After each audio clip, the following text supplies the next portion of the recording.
Welcome to the Dental Decoders Podcast. I'm your host, Brittany Rogars, and I'm here to help you crack the code on all things dental operations. Each week, we dive into topics to help you overcome roadblocks, streamline operations, and reduce team burnout. Whether you're an owner, a practice manager, or a team member, this podcast is for you. Join us for insightful discussions, engaging interviews, and practical tips. So sit back and relax as we crack the code on all things dental operations together.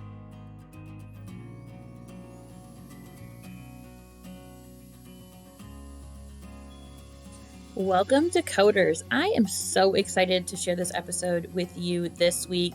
This week I'm joined by an absolute powerhouse in the industry. You know her, you love her. Today we have Rita Zamora. Rita Zamora is the author of the book Get Found, Get Light, Get Patience, Making the Most of Social Media. She is an international speaker and owner of Rita Zamora Connections and Connect90.com, a social media solution for dentists. Since 2007, she and her team have provided social media marketing services, training, and custom monthly management programs for general and specialty dental practices across the U.S. and internationally. Rita has served as a contributing faculty member on the topic of marketing for the American Dental Association Center for Success Certificate Program. Her advice on managing your online reputation was published in the ADA's Practical Guide to Expert Business Strategies. She's also published in professional publications such as Dental Economics, The Progressive Dentist, and Progressive Orthodontist Magazine. Rita graduated magna cum laude in the University of Colorado with a bachelor's degree in business and marketing. Her dental experience spans working hands-on in the dental practice and specialty marketing to one of her favorite positions, working as a treatment coordinator doing case presentation. With over 20 years of experience in the dental industry, she has a solid understanding of the dental world and, most importantly, a special loyalty to the dental profession. In her spare time, Rita is an avid hiker and animal lover. Rita enjoys spending time with her husband, Michael, and their rescue dog, Winifred, in beautiful Boulder, Colorado. Nature, personal growth, and lifelong learning top her list of other passions. I'm super excited to be sharing this episode with you because I have been following Rita for years and have had the pleasure of meeting her at ADAM and other conferences. So I'm very excited to be sharing her wealth of knowledge with you so you can find practical tips that you can bring into the office this week and really skyrocket your social media presence, build your brand reputation, and so much more. Without further ado, let's dig into this week's episode of Dental Decoders Podcast.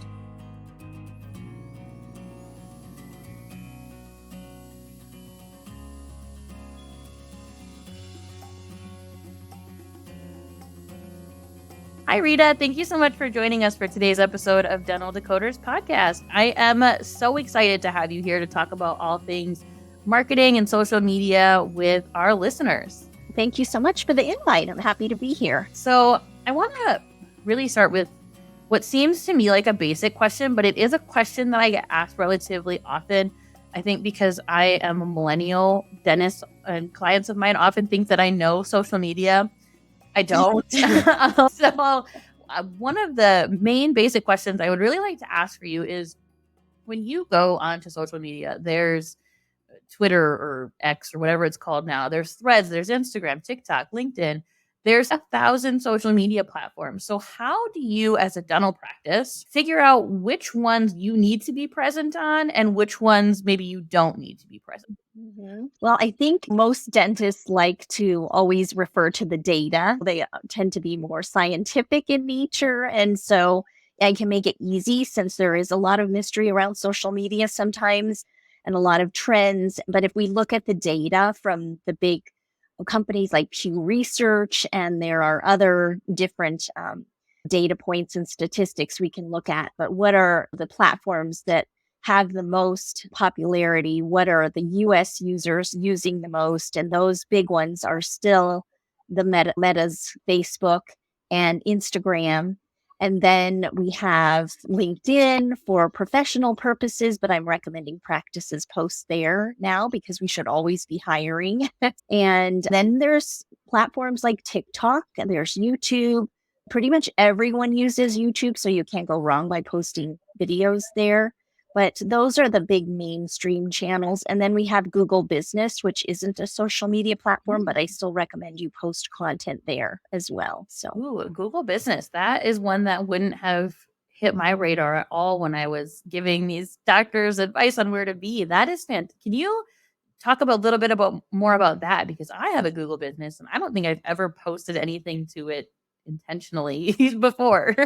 yeah, it's really important. That's really one of the most important pieces of online real estate for a dental practice because it's one of the first profiles that's going to pop up if a patient Googles the dentist's name or the practice name. So you want to make sure that you're utilizing every opportunity that that Google Business profile offers you. Make sure that you go in from a marketing standpoint. I love that because it's one-time work to go in and make sure you have all your hours, make sure your web link is in there, make sure you filled out the products, which can also be your services. So I see a lot of dentists that have Invisalign or dental implants under the products section, and that's okay. But really go in and add photos and pay attention to it, show it some love. And then what you can do is post updates just like you would to Facebook or Instagram to your Google Business. Now, you're not going to get patient engagement there like you will on social media because it's really just for updates. So you can schedule those on a scheduling tool if you're pre-scheduling your content, which I recommend. I highly recommend that you do that. So it makes it easy to publish content on that Google Business profile. Usually a couple of times a week is good. And then every 7 days, Google Business will archive that content. So it will live on your profile forever. Patients can go in and scroll through that previous content that you've shared there. That is so interesting. I made a note to myself while you were talking that I want to go look at my own business, my Google Business profile, and see what we have going on over there. While we're on the topic of Google, another, I think, common one is Google reviews. I see a lot of dentists who are absolutely terrified of the potential of getting a bad Google review to the point where they'll write off services and compromise their core values to keep patients happy so they don't leave a bad Google review. What would you say to those practices about Google reviews, about how to avoid bad ones, or even how to deal with bad? Is a bad Google review really the end of the world? I don't think we'll go ahead and address the big elephant in the room with that question. Yeah. It's not the end of the world, but you do need to empower yourself. I'm going to give you a couple of tools. And the first suggestion that I would make is that you have some sort of technology in place to help you with your reviews. Because if you're just doing it spontaneously, whether it's Google reviews, whether it's any kind of reviews, whether it's social media, really just like anything else in the practice, you need to have processes and systems in place. So having some sort of a technology or a process for getting reviews consistently is key. You really have to do that because that's your superpower. That's one of the number one ways that patients are finding new dentists today. They're choosing a provider based on the reviews that they see. So that's your social proof. You have to have it. And the flip side of that is that it's also going to help protect you from those random rogue reviews that you might get. Sometimes patients might just click 1 star on accident. Seen that happen before where they're like, this was a great experience. But they click 1 star. You're like, oh my gosh, what the heck? So you can't be afraid of those negative reviews. Just, if it does come up, I do want to give you a tool, though. This is an amazing resource, and I've been sharing it like crazy, and there's still a lot of people that haven't heard of it. But the American Dental Association actually published a resource for dentists. I think it was probably about 6 or 8 months ago. But it is, and I'm happy to provide that link for you, and you can post it for your listeners. But it is a resource that tells you exactly how to respond to a negative review. They give you different scenarios. They follow the legal advice that's been vetted. Here's exactly what you should and should not do. Here's how you should and how you should not respond even to positive reviews. What's going to keep you out of trouble with regard to HIPAA and all of those patients who are a little bit spicy, and what you should do to just really de-escalate that situation. So I think that'll be a really helpful resource for your listeners. Yeah, I think that would be super great to have linked in the show notes. So I'll make sure that gets down in there. The the dance that we have to play when it comes to HIPAA on any of our social media platforms, Google reviews, any of that is such a difficult dance. I am in a lot of dental Facebook groups, as I'm sure you are as well. All of us tooth nerds really like to spend time with other tooth nerds. So one thing that I see in a lot of those groups is there's this office, and I don't remember where they are. I feel like it's on the West Coast somewhere, where they respond to their negative reviews, like they clap back at them, where they're like very, well, you were 15 minutes late and you didn't pay your bill. And they're very loud with their opinions in their Google reviews. And I see offices or like people sharing this on those groups to say, hey, like Google reviews don't matter. Look at this guy. Look what he's doing. You can do that. So I think it is important to speak to the HIPAA rules surrounding that, because you really shouldn't probably do that. Yeah. I think that we should always be thinking about how what we're saying online could be used against us in a court. Yes, 100%. I know that sounds like it's a little bit aggressive, Mhm. but it's really true. This is actually what some of the risk management experts have spoken about. I've recently written some content creation guidelines and put into the guidelines a little bit of information that comes from risk management experts talking about how social media is one of the first places that people are going to go searching. And by people, attorneys, if you are in trouble. So you do have to be extra careful in thinking about that. And I know that the trend to be snarky, that's been a trend for a while now, to be just a little bit snarky and be quick and have some spice to your personality. And that's been big with some of the different companies on X, formerly Twitter. And it was trendy for a while, but we do have to really proceed with caution because we are in healthcare. We do have things like HIPAA. We do have things like patient communication and have to be concerned about those legalities too. So proceed with caution. 100%. They are funny to read, but then you remember that they're real and you're like, oh, that's scary. Yeah. Fun to read, maybe just like in the break room, but not necessarily putting it out in the public. Absolutely. So I want to pivot a little bit because I had no intention on talking Google with you today, but then I got excited. So I want to bounce back into more of a social media standpoint. Dentists are busy, and it's hard for them to even keep up with some of the day-to-day things that are inside their practice, let alone try and manage all of their social media platforms. I've heard you speak on other podcasts about the importance of using a scheduler and helping to build like a content calendar and how to balance all of that. Can you speak just a little bit on that in case any of our guests have not been lucky enough to hear those other episodes? Yeah. And yay, you. Thank you so much for listening to my previous podcasts. And I'm still highly recommending that you use a content calendar and scheduling tool because I just spoke to a team yesterday and they said, we're using an Excel spreadsheet to keep all of our content ideas there. And then we copy and paste them onto the different social media platforms. And I was like, oh my gosh, we can save you so much time. So I do love talking to practices that are doing that because I know we're going to save them a lot of time and really reduce their stress level. So there are several different platforms out there that you can take a look at, like Hootsuite, Facebook, or Meta. I should say they have their own free scheduling tool, and it's only going to allow you to pre-schedule content for Facebook and Instagram, of course, the companies that they own. But those companies like Hootsuite or Sprout Social or Connect 90, which is our program, we have our own content calendar and scheduling tool. That's really what you should be using because you can put your content ideas in there, all of your media, your photos, your videos, that sort of thing. And it's really the only way that a practice can be strategic and build a brand fully and with intention, because that spontaneity is fun and you can still be spontaneous, but there's really no way to remember to continue to talk about those topics that you want to be known for, whether it's dental implants or clear aligners or smile makeovers or whatever it is, if you're just being spontaneous. You had mentioned building a brand, which I think is just a powerful piece and takeaway from what you just said, because I feel like a lot of practices are not in the mindset necessarily of their practice being a business and being a brand that they should be building in their community. So I think that's super powerful. A lot of the times, especially in my area, I just relocated and I was looking for a new dentist. And as a millennial, I went to social media to try and find my new dentist job.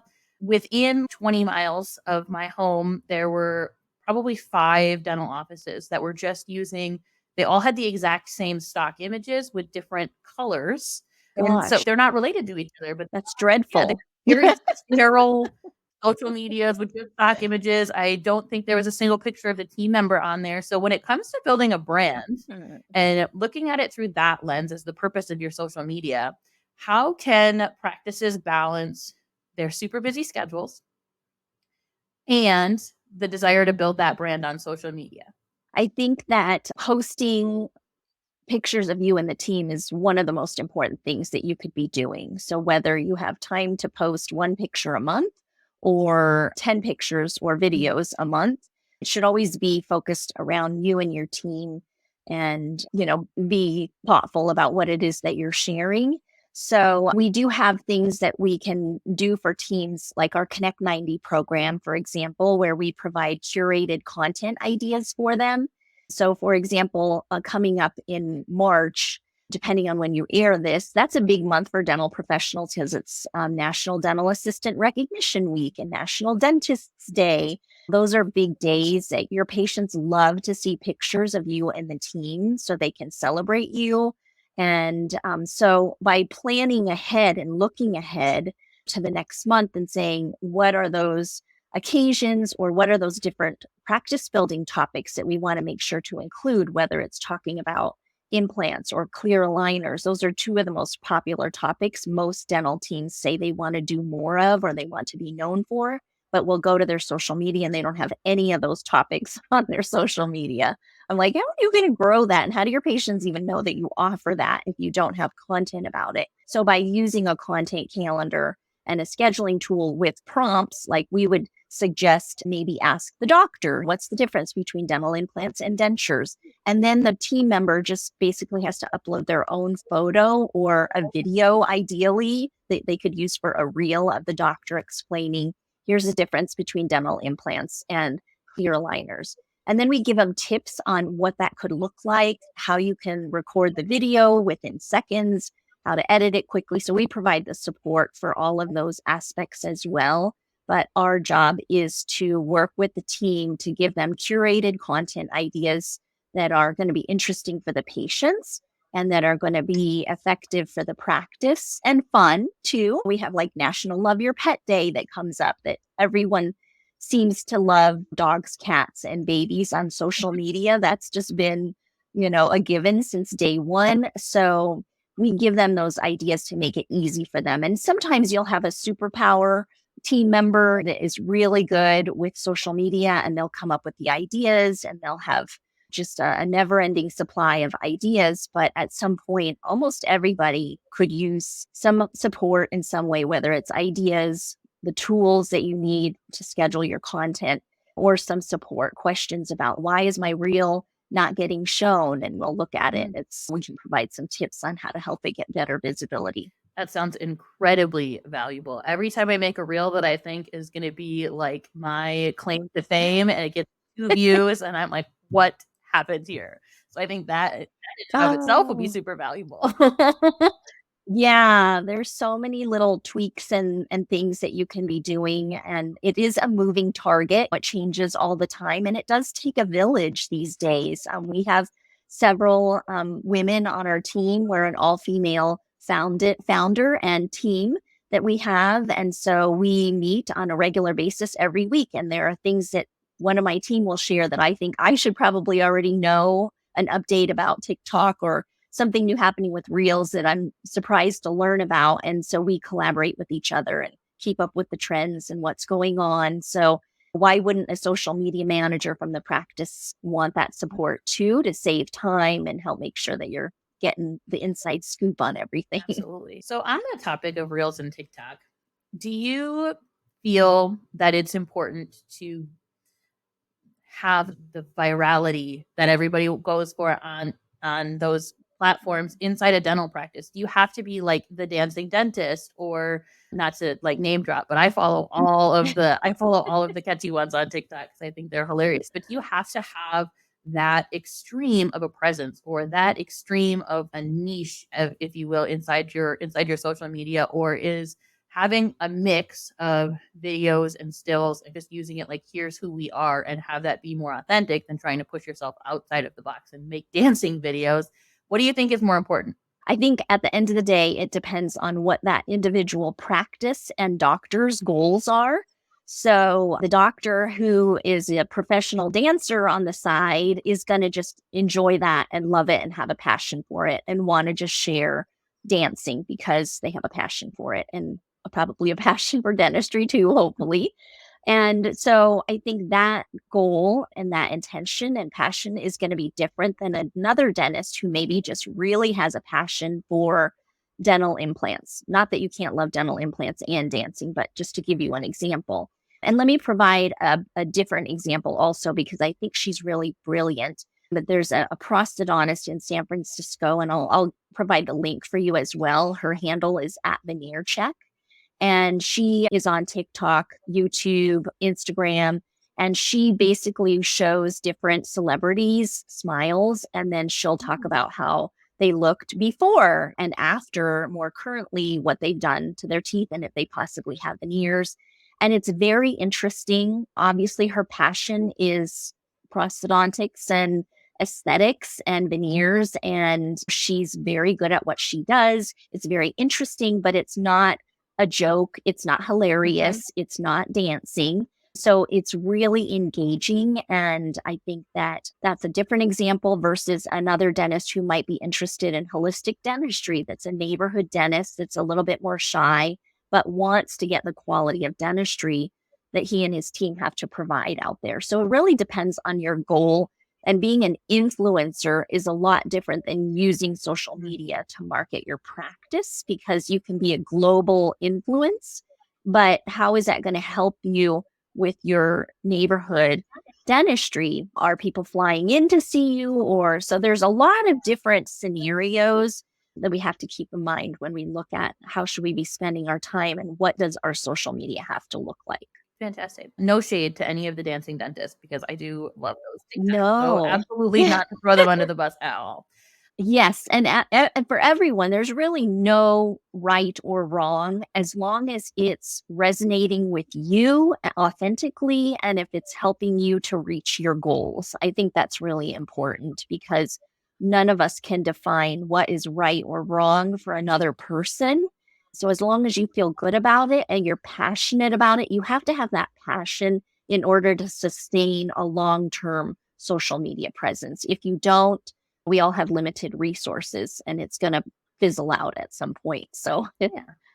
I wanted to ask you, just if any of our listeners are listening to this and they're feeling a little overwhelmed and they're thinking that maybe it would be the right fit to hire a professional to handle social media, how can they get in touch with you and learn more about your services and what you guys have available for our listeners? Well, what's most popular today is our Connect 90 program, where they do social media with us. So we're like a social media sidekick with the tools, systems, everything that they need to save time and those curated content ideas and support. So that's connect90.com. And if they're interested in a bespoke social media service, then we do have that as well, where everything's custom written for the practice. We have a meeting with them to talk intimately and deeply about their goals, and everything is custom created for them. We still need to get photos and videos from them, so there still is that involvement. It's not completely hands-off because we don't believe in using generic